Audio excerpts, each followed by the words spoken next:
Hello, hola, welcome back to Rena MoMoney Plus YouTube video channel. I'm your girl, Rena MoMoney, and today we're going to talk about how to get rid of a bad deal in real estate. Yes, if you have a bad deal, you've signed that contract and you're like, oh my gosh, how am I going to get out of this? How am I going to get rid of this real estate bad deal?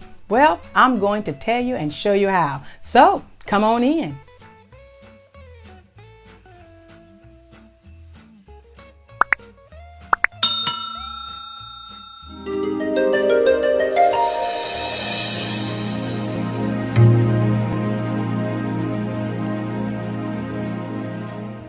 Often I get the question, oh my gosh, I'm afraid to start. I'm afraid to even sign a contract because of the word contract. Remember, we're only going to use the word contract with our other realtor friends, our investor friends, the people that are in the industry. As a wholesaler slash investor, as an investor slash realtor, or whatever you may be in the industry, you never want to use the word contract with your potential sellers. So I wanted to start there because a lot of times the folk are afraid just of the contract itself. They want to make sure they got the right contract. They want to make sure they have the right verbiage in the contract. And that's what we're going to talk about, how to get out of these deals. We're also going to talk about how to get rid of a bad deal. First of all, let's clarify what is a bad deal.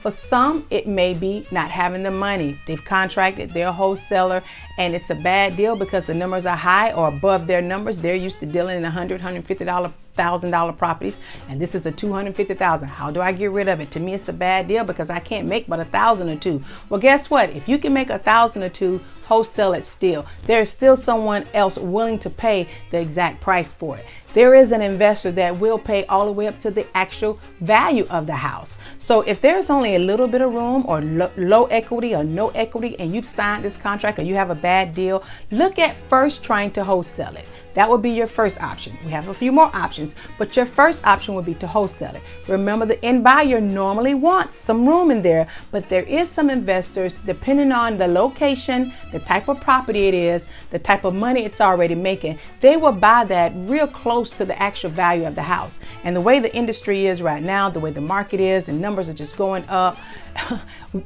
investors are buying it for that price just to get in. They fear of missing out. So just to get in, FOMO, fear of missing out, they'll buy it. If it's valued at $250,000, they'll buy it at $250,000. And you probably got it under contract for $240,000 and you're trying to figure it out. Wholesale it. So your number one way of trying to get out of a bad deal is to wholesale it to an end investor.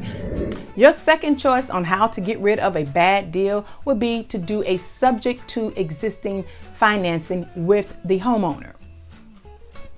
Now, before I get into explaining subject to, I'm gonna make that short and brief because I do have a video on subject to. I have several on subject to. If you need additional help with that, make sure you schedule a coaching call. Look down in the description below. You'll see a link where you can schedule a coaching call with me and you can do a one-on-one session with me.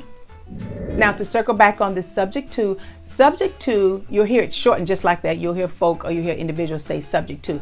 Subject to is another creative financial tool to use in order to obtain properties, subject to the existing loan. What that is, you will take over control. Remember, control everything, own nothing. You will take control when you close on this property, and the loan itself will remain in that seller's name. On this video, we're talking about how to get rid of a bad deal. So your first one was wholesaling it. Second one was doing a subject to existing loan with that seller.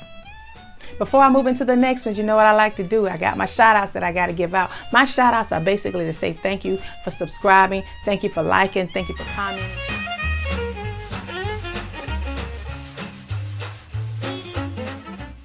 I randomly select individuals who have commented on the videos or who have subscribed on the videos. I can't tell who likes it, but I greatly appreciate it if you would like the video, if I'm saying anything to help you out, if I'm giving you some knowledge and information. So if you've always wanted to say, oh, I got these questions, I'm eager to know about this, oh, I just need a little help in this, oh my gosh, I don't have money for a mentorship program yet, I've already brought a training plan, I just need to ask this question, no one's giving me the specifics on this, then you need to schedule a coaching call. And right now you can go down in Calendly.com/Rena MoMoney. All right, we're moving right along. The third way on how you can get rid of a bad real estate deal, you can ask the seller to do a owner finance, a seller finance. When you're doing a owner finance or seller finance, there's ways that you can structure it with the interest, with the terms, that you can save money on the back end. So if you're in a bad deal, or you're right at the numbers, or this thing is not working, or you can see that the rehab is more than you thought it was going to be before you contracted out, then what you do is, and that is still a good area, still a good piece of property that you know has the potential there, but it's a bad deal because the numbers didn't work, you can ask the owner for owner finance, seller finance. That's another video we can do on details on seller finance. That's a good way to get out, because at that point you're structuring that deal where the numbers would then work for you. At that point you're in control. You can make it work, and you can turn that bad deal into a good deal.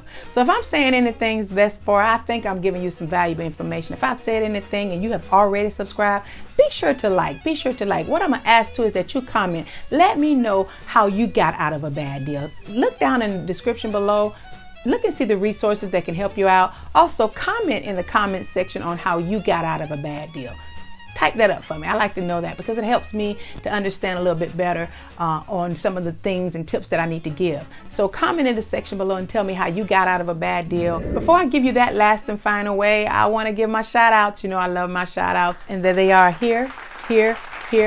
These are the folks that have taken the time out to click on the button to subscribe so that they can start becoming a better. You deserve this clap today. You deserve it. So I want to say thank you. And to the old subscribers that are coming back and clicking on these buttons, you need to give yourself a hand too, because you need to celebrate that. Celebrate all wins. I say it all the time. No matter how small, no matter how minor it may seem, you celebrate that. Just because you took another extra 10 minutes, or you clicked on an extra Rena MoMoney Plus video, celebrate that. If you got a phone call, celebrate that. If you actually reach someone and talk to them for more than 5 minutes and they sound interested and you got a call back, celebrate that. If your text blasting went out great, you did so well, you got a good list, celebrate that, because you're on your way to become a better you.